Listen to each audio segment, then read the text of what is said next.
Sialkot police का मनशियात फरोशों के खिलाफ ताबड़तोड़ कार्रवाइयों का सिलसिला जारी। 5 बदनाम ज़माना मनशियात फरोश गिरफ्तार, भारी मिकदार में मनशियात बरामद। जोया न्यूज़ प्लस रजिस्टर्ड के ब्यूरो चीफ मियां शाहिद महबूब की रिपोर्ट के मुताबिक तफसीलात के मुताबिक DPO सियालकोट मोहम्मद हसन इकबाल की हिदायत पर सियालकोट पुलिस ने मौत के सौदागर मनशियात फरोशों के खिलाफ बड़े पैमाने पर कार्रवाइयों का सिलसिला जारी कर रखा है।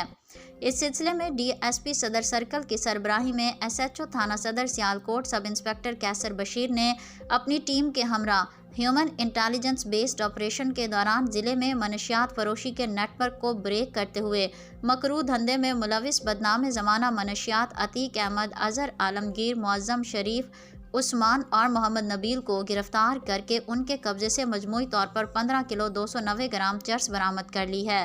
मुलजिमान मनशियात सियालकोट के मुख्तलिफ इलाकों में सप्लाई करते थे, जिनको गिरफ्तार करके ज़िले में मनशियात के सप्लाई के एक और चेन को ब्रेक कर दिया गया है।